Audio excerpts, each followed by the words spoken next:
Okay, so dear Dhamma practitioners, this is our ongoing meditation session. Be comfortable yourself. And once we get connected with our other students, we're ready to start the session for today.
Okay, so dear Dhamma practitioners, be comfortable yourself and relax your body.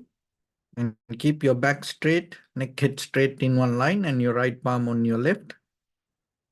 So gently close your eyes and bring attention to this bell sound. And while you focusing to the sound, mentally relax your body, relax your mind, and relax your breathing with your thoughts. So do nothing extra. Just follow the sound, please.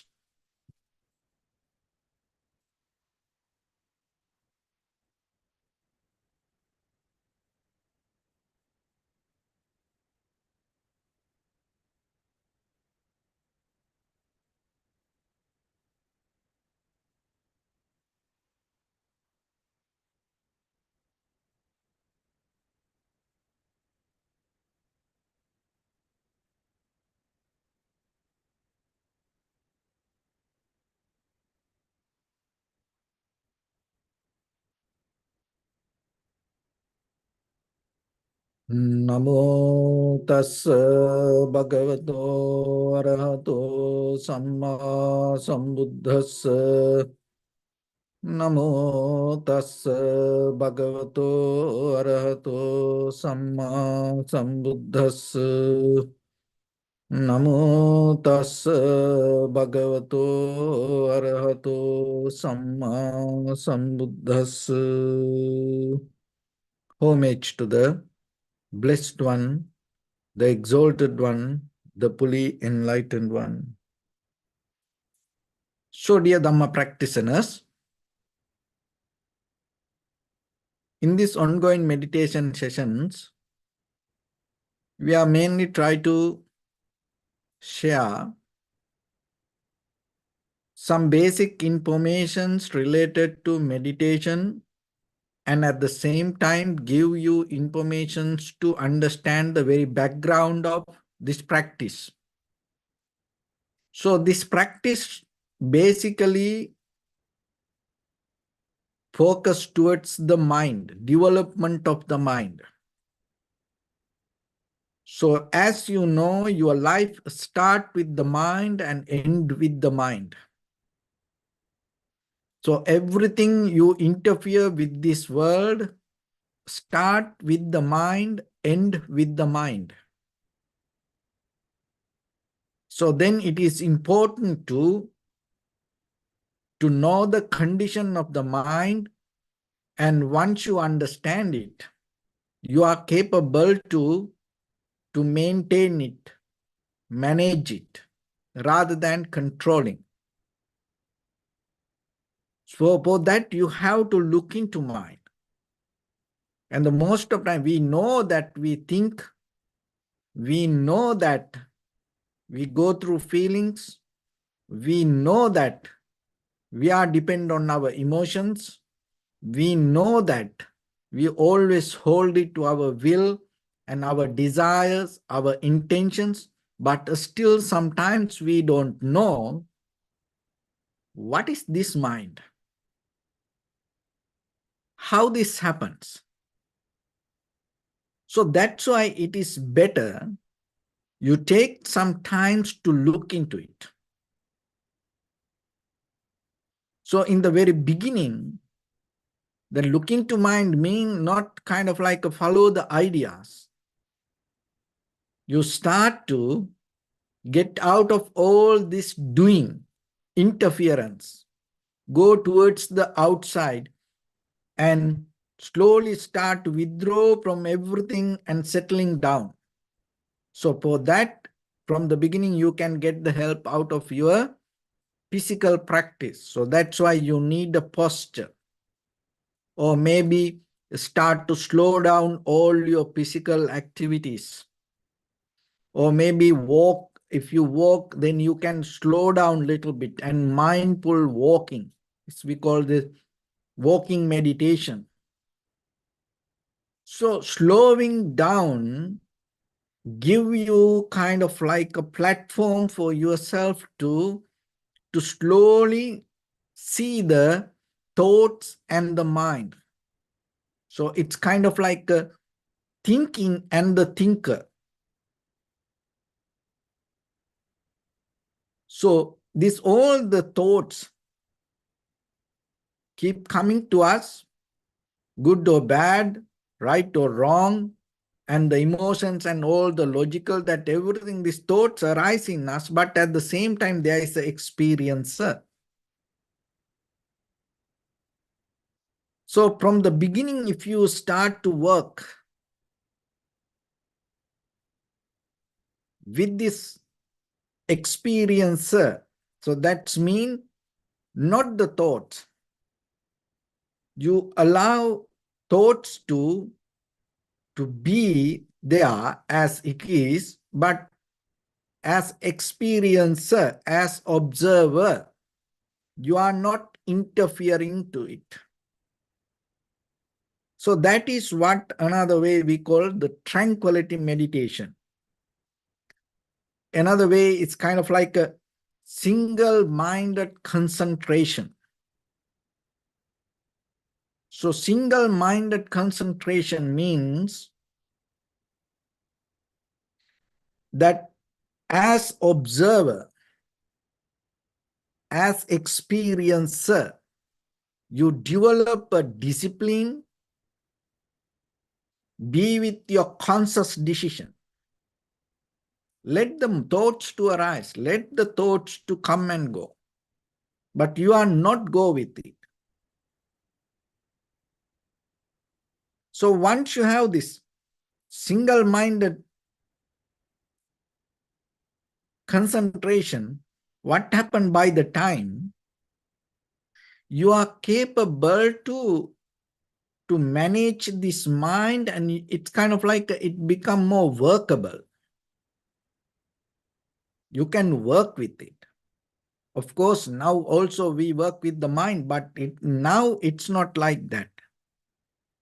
So it is not the thinker, or it is not the experiencer. It is not the observer. Handle this all. When the thoughts arise, when the emotions arise, when the ideas arise, when the feelings arise, it all can overtake our life. So then thinker is kind of like become powerless. Observer, experiencer is kind of like become trapped on this emotions, thoughts, pattern. So, by the practice, this single-minded concentration, or another way, tranquility meditation, or the samadhi bhavana, or chitta bhavana. So that way, little by little, what happened? You are not going to slave to the thoughts. You means your mind. The most of the time, the mind becomes slave to the thoughts. That's why when the thoughts arise, suddenly you have no idea what it is, why it come, how it came, and you react to it. But when the mind become the master, when the thoughts arise, of course you start to see it. Is this beneficial to me? Is this profitable to me? Is it wholesome thought or unwholesome thought? If it is like that, you are capable to analyze that thought and take whatever necessary for you. So then your mind becomes the master of this process. That is what you need. Once the mind becomes the master, not the thoughts, then the life going to become more sustainable. Because always remember, there's two kind of truths that we have. We have to remember that it's not only one truth in this world, conventional truth and the ultimate truth. So this both interconnected. We can't, even though we go towards the ultimate truth, we can't escape from the conventional truth. We are responsible. We have to be with it. So in the conventional truth, or everything depend on cause and effect. So you have no power over it. You are always need to blend according to the necessary cause and conditions. You are responsible for that. You can't escape from it. So then, that's why you have to understand, even you go towards this spiritual practice, the life going to become the life that you don't imagine or don't wish or don't hopes that everything going to come to you kind of like a beautiful way. It's not going to happen like that. Because that is the very nature of the conventional truth. So then you need a very sustainable mind to deal with this world without getting disturbed, disappointed. When the situations arise, not to collapse. Because sometimes the good example is, mind is like the sky. Look at the sky. You can't predict it going to be like this. It look like cloudy, and sometimes thunder, sometimes it's very dark, sometimes it's very gloomy, very cold, and some days very sunny, and suddenly it all change. It's always in a process. Even though we see the sky, we can't depend on it. Anytime it can change. So the mind the same. So whatever you experience in the surface level, in this conventional world, you have to remember it, that conventional mind, conventional life is like the sky. It always changes. Uncertainty always in front of you, uncertainty. No one can see what's going to happen. Anything is possible. So then when you go with the life, so your emotions, your thoughts, your feelings, your ideas, anger, hatred, delusion, jealousy, that everything, that whatever in the conventional world, it ignites by the conventional situations. And also happiness, satisfaction, comfort, joy, pleasure, that also ignite by the conventional situations. But when the mind develop this very sustainable tranquility state, what happened in this conventional world, that whatever situation, you accept it. You're not going to resist it. You're not going to reject it. You're not going to withdraw it. You're not going to throw it away. You're going to accept it knowingly. This is kind of like a truth in the world. But look at when situations come to us, especially sad, bad, dark situations happen, we always try to reject it. We always try to fix it and try to kind of like find a way to get out of it. That itself kind of like a struggle. But you forget it is a kind of like a truth that we have to accept. It's not only the ultimate truth. It's not only the liberation is true. Conventional level of truth also we have.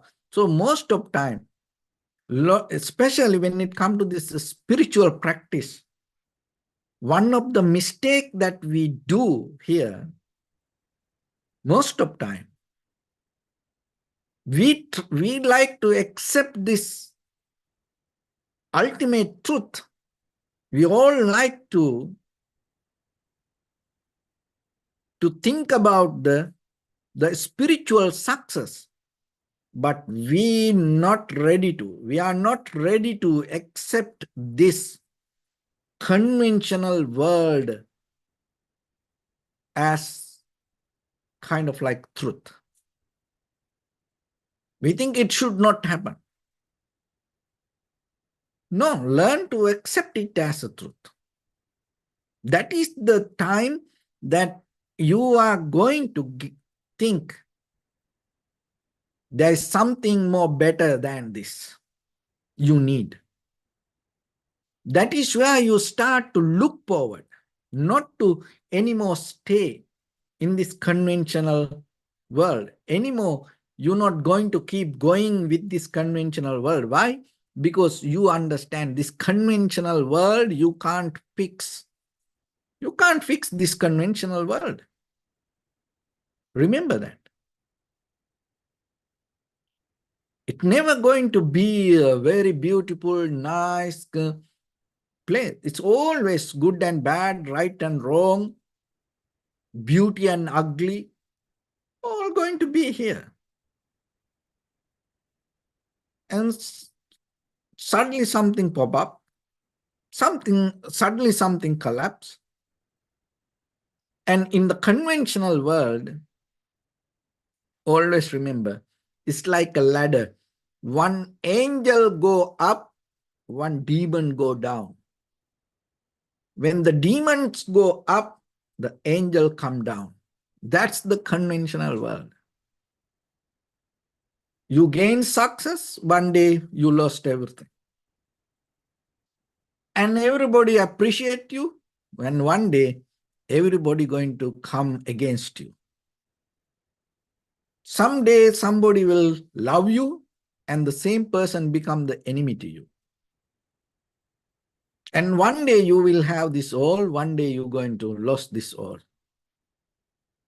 That is the conventional world. That is the conventional truth.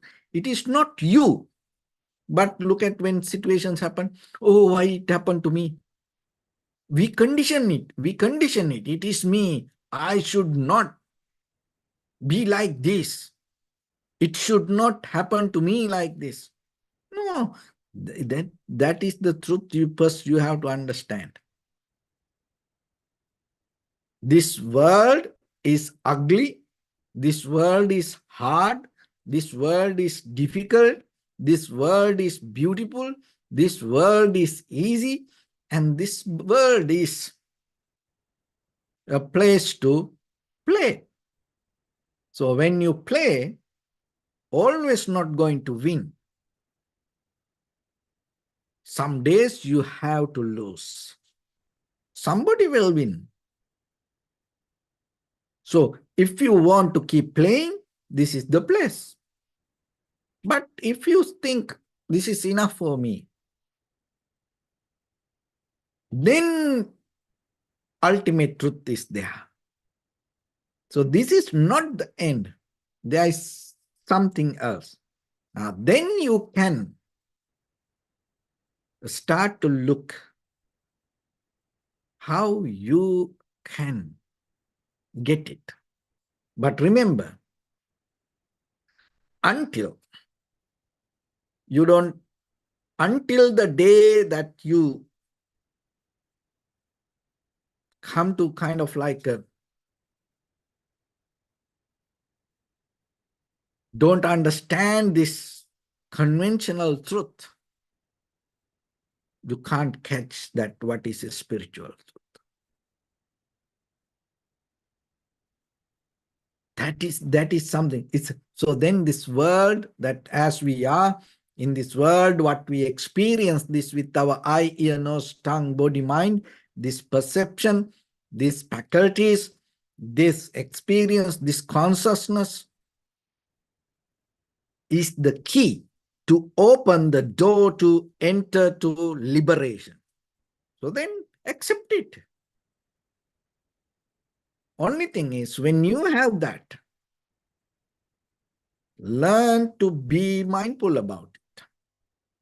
So being mindful is not enough, but in the beginning you have to have. So the very first thing, that's why you have to kind of like understand this conventional world and not to hold it to it. Of course, accessories are necessary, but don't take it as luxury. Be with it, but the luxury is not here. The real luxury, life that you can gain when you are capable to become sustainable within yourself without depending from anything or anybody. And that is where that we going. That is the highest of the life. So that's why in this world, with these things, we go with that, but we're not going to stop here. So this single-minded concentration, once you develop it, understanding that you want to get into more higher, you have to experience the other side of the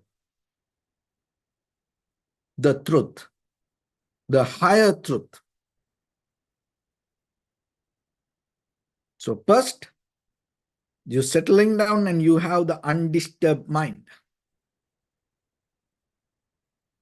And at the same time, when it comes to that level, you understand there are a lot of junk that we have to get out. There are a lot of garbage files that we have to get out. That all in our mind. And you develop some clarity in you. And that is where you feel more and more and more comfortable within your own mind. And once you come to that sustainable tranquility state, then there is something, not remember that even though the very nature of this mind, that sustainable mind is still related to this conventional truth. So the very nature of the mind, it is very fragile, breakable. And maybe thousand years, generations to generations, you can develop this tranquility state and you can have a very strong samadhi, dhyana, high mental powers, You can live like a rishis, yogis, like 1,000 years, but still, anytime you can lose that all. That is the nature of the conventional truth. Because remember that tranquility mind is belong to conventional truth. Your tranquility state is belong to conventional truth. It's depending from something. And it always changes. It never going to be permanent. There are many stories in the history. There are many rishis, yogis attain to these high mental powers or the dhyana. And but suddenly, because of a little disturb, they get mad, and then because of that, the anger arise. Because of that anger, maybe the fire came out of them and burned everything. And there are yogis, they had the power, the ability to fly, levitate, and go from mountain to mountain without walking. And on the way, sometimes they see these beautiful girls. And then the lust arises and suddenly fell down. There are many stories like that. And then another thing is, there are some yogis, there are some rishis, there are some monks used to develop high mental level of tranquility state or the samadhi and or the dhyana. And then there are some other that deities or maybe higher living beings.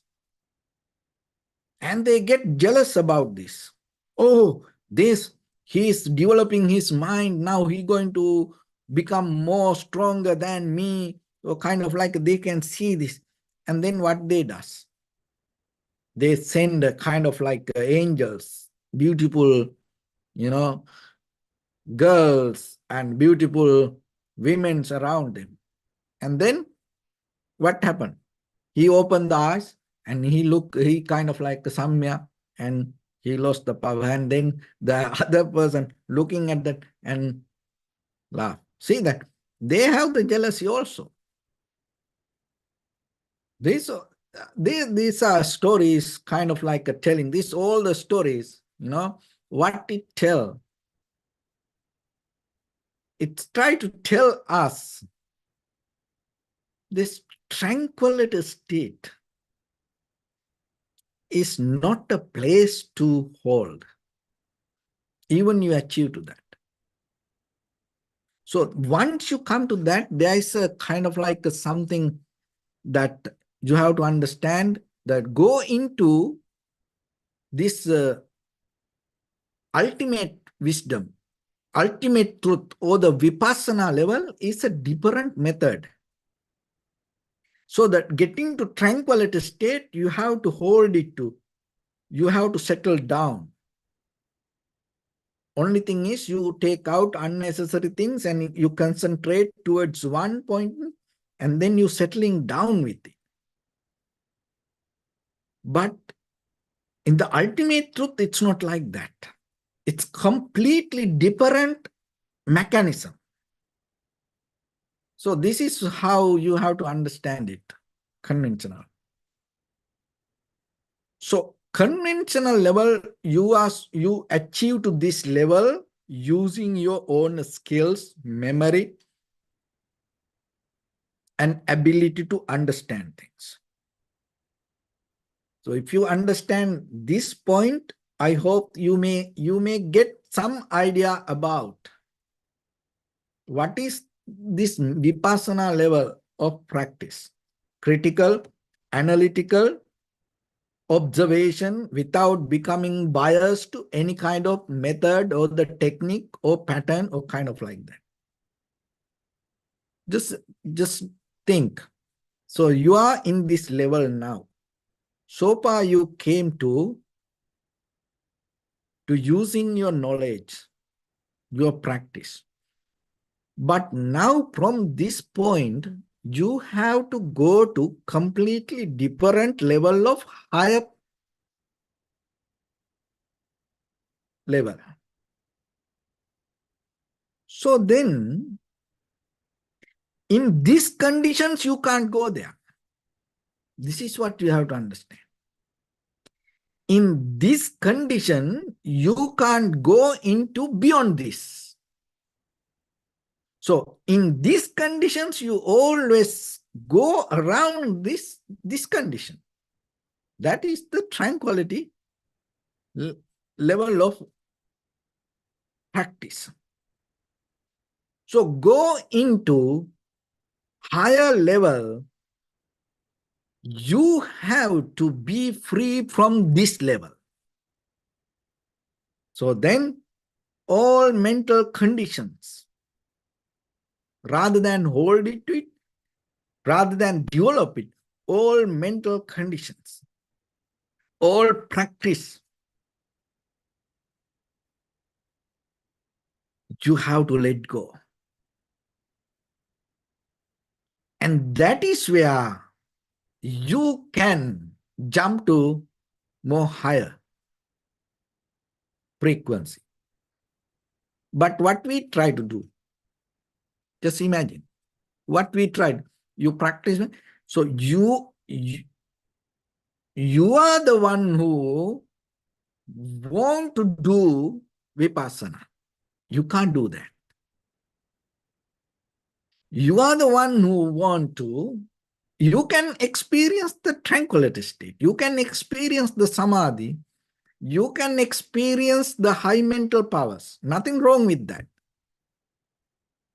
But in that condition, you can't liberate. You can't attain to the enlightenment. Of course, we have to be careful here. This enlightenment or the liberation in different traditions, in different religions, explain it in a different ways. But we are not going to talk about that. We are talk about, according to Buddhism, that what we call the Nibbana, or through the Vipassana level, how you can attain to the highest level of wisdom. And how you can completely get out of this sansaric journey. How you can get out of this becoming or the repetition, or how you can get out of this conventional world. So get into that, you can't use this conventional level of methods. So in the very first level, you have to develop the tranquility state, single-minded concentration, but from there, you have to make your mind free. You can do it because now your mind is workable according to you. Now your mind is the master, not your feelings, not your thoughts, not your emotions, not your desires, not your will, not your hopes. So because of that, you can be free from that all, and you can let go this all. You can make your mind free. And once the mind becomes free from that all, you are capable to see the experience happening within your form, feeling, perception, volition, recognition that happening. You are capable to see with the very critical, analytical way and observe it deeply and recognize how it come to be as it is. It's kind of like you get a bird eye view regarding your own moment of experience. And once you have it, you see the moment by moment, the process, how it change. So that change means perception and the perceiver, experience and experiencer, object and subject both change. As a result of that change, the moment of consciousness or the experience happen.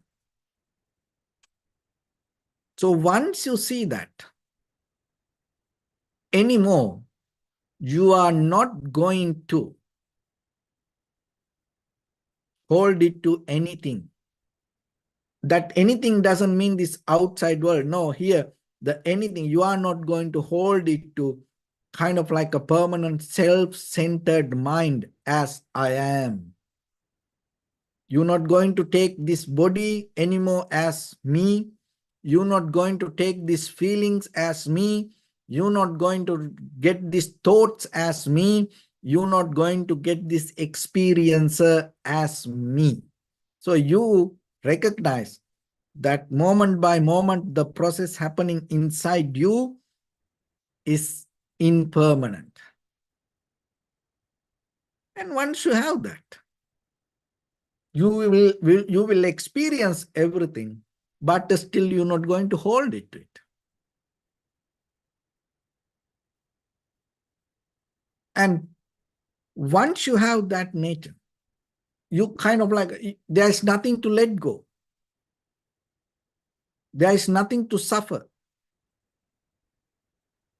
Because just seeing something, hearing something, smelling something, taste something, feel something, or think about something not going to make you suffer. There's no teachings like that. Remember that. So don't afraid for life. Don't afraid for the world. It's not going to make you suffer. You can see anything. How many things you have seen? That anything not going to make you suffer. How many things you heard? That everything not make you suffered. How many things you smelled or how many things you ate in your life? That everything not make you suffered. How many people you associated in the world? That everything not make you suffer. How many thoughts came to your mind? That everything not make you suffer. Only very few things make you suffer. Give the pain. Give you a hard time. And look, why is that? Why some things not gave you hard time? Why certain things gave you hard time? It because somewhere, someday, you met that and then you hold it. You are the one who did that. Don't blame to others.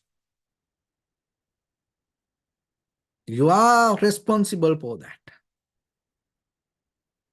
So then just imagine whatever you suffer, go back, reverse that situation. And that day, if you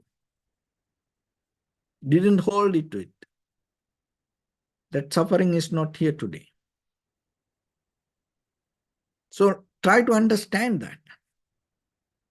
And then by the time you have to remember, there is a nature within all of us. We always going to hold it to that. Because that is the conventional truth. Again, we have to come back to that truth because we're living in this conventional world. That is a conventional truth. Attachment, desire is a conventional truth. Lust, greed, anger, hatred, it's a conventional truth. You can't deny it. You can't reject it.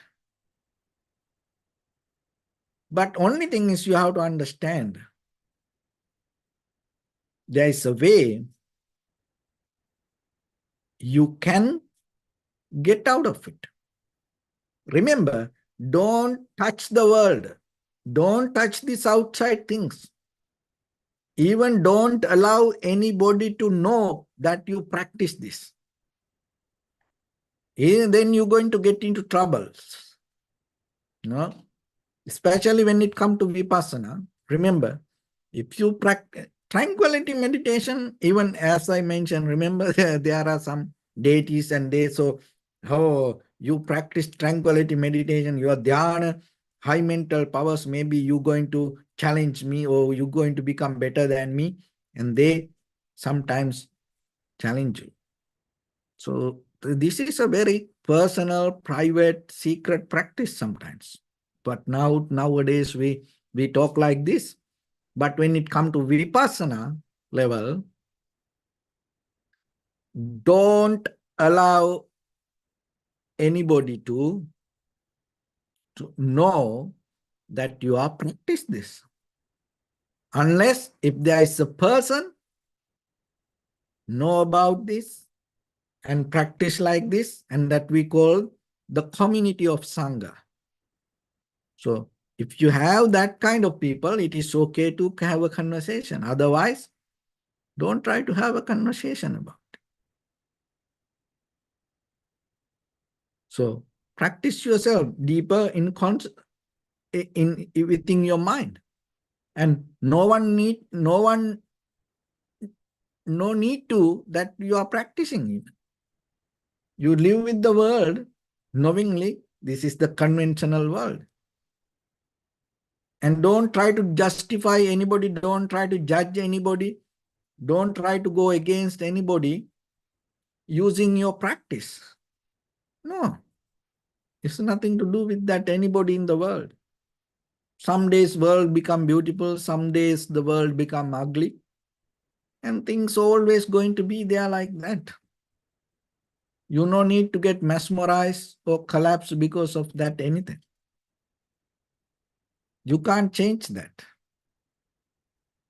Of course, you have the compassion, empathy, understanding, and as much as you share your life if when there is a right time come. Not with everybody, but there are some people look for help. There are some people need that. And if you recognize that, then okay. So without asking help, you are not responsible to help them. Recently, I knew this. This here, see, like this disabled people we see sometimes going on wheelchairs or maybe very old. In our country, sometimes when we see them, we try to help them. But here, if they didn't ask help, we have no rights to help them.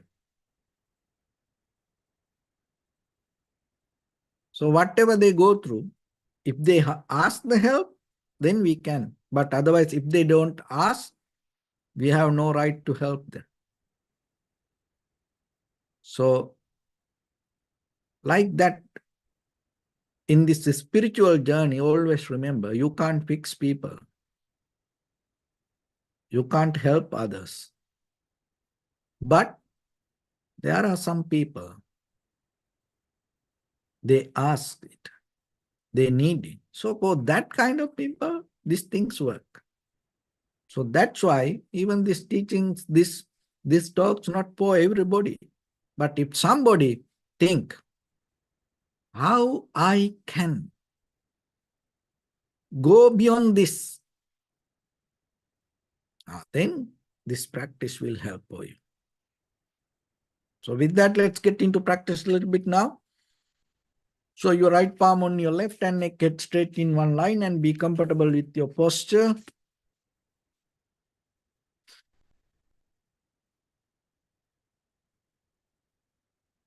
So bring your attention to your body and scan head to toes yourself. And mentally recite, Sopateva, or may I be well and happy, 3 times.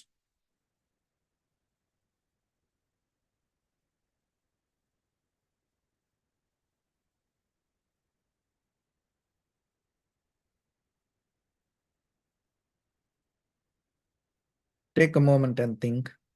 We gathered here in this moment to practice this ancient meditation technique. All the Buddhas, all the enlightened masters followed this path and achieved wisdom. So we also gathered here to accumulate that knowledge.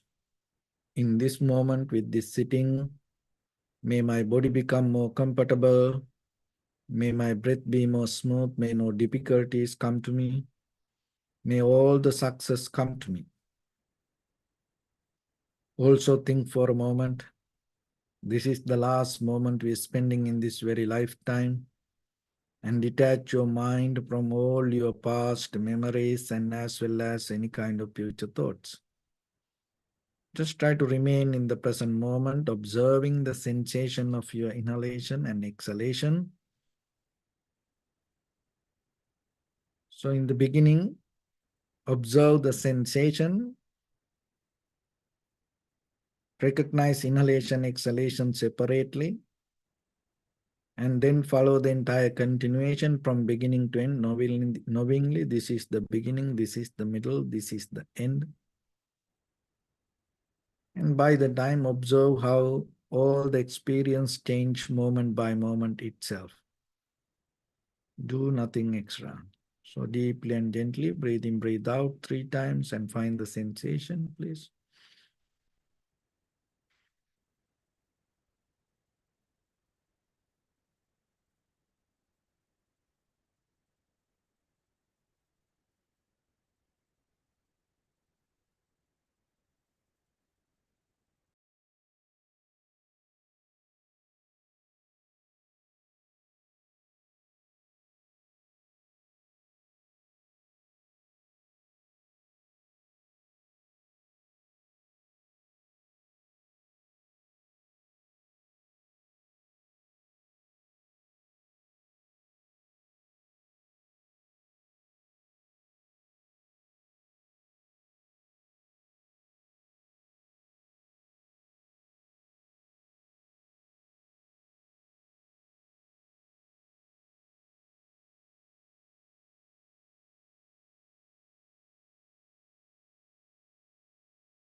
Bring attention to your body, please.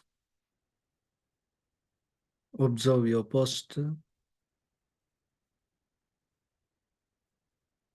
We cultivate loving kindness and compassion in our heart and radiate it as a light through entire your compound, village, city, state, country, world, around this universe. Also as far as you can through galaxies, other planets, stars. Reminding yourself like this. With clear intention, mentally repeat after me. May all living beings in this universe be well and happy. May everyone be happy and safe. And may their hearts be filled with joy. May all living beings live in security and in peace. Beings who are frail or strong, tall or short, big or small, visible or not visible, near or far away, already born or yet to be born.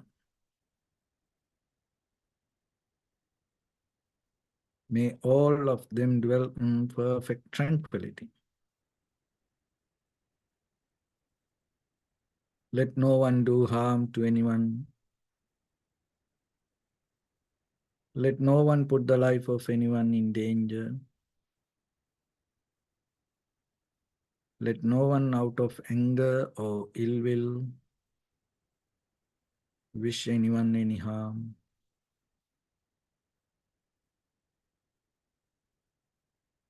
Expand the loving kindness and compassion beginning from your heart.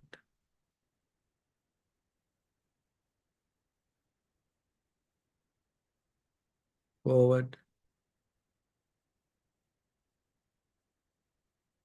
Visualize yourself and send it as a light.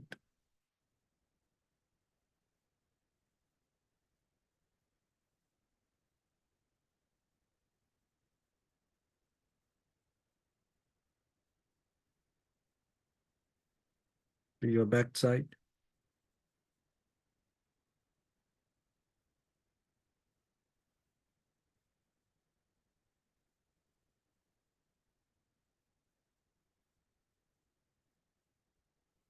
To your left side.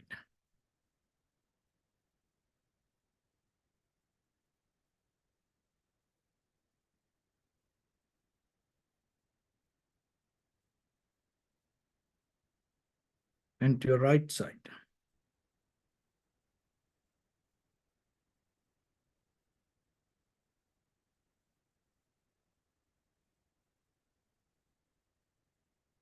Downward.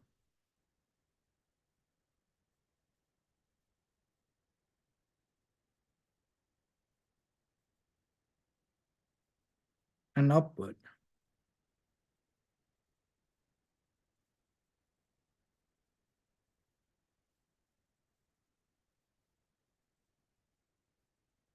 To all six directions at once. Like the moon, the sun, spread the light, spread the energy, without any condition, without any limitation, without any resistance or without any judgment. Let your heart to shine with the loving kindness and compassion from the bottom of it, with the maximum effort to the highest, wishing yourself, may all living beings in this universe be well and happy.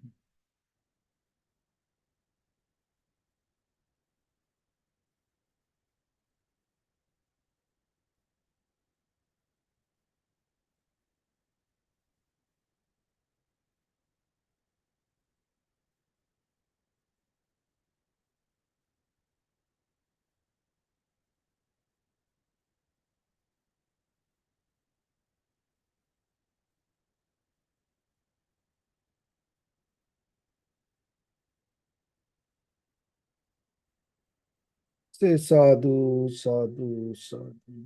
So first of all, we offer this practice to the great qualities of the Buddha, Dhamma, and the Sangha. Also, by the power of this meritorious deed, may all of us attain to the supreme bliss of Nibbana. May all your guardian angels and deities will receive these merits and increase their longevity and protect all of you from any kind of planetary influences or any ill effects. Ettavata cha ammehi sampadam punya sampadam sabbe devanumodantu sabba sampatti siddhya sabbe bhutanumodantu sabba sampatti siddhya sabbe satta anumodantu sabba sampatti siddhya Imaya Dhamma Dhamma Patipattiya Buddham Pujemi Dhammang Pujemi Sanghang Pujemi Addaya Imaya Patipattiya Jati Jara Vyadhi Maranam Ha Paribunjisami Idamme Punya Kammang Asavakkaya Vahang Hotu Sabba Dukkha Pamunchatu. Bless.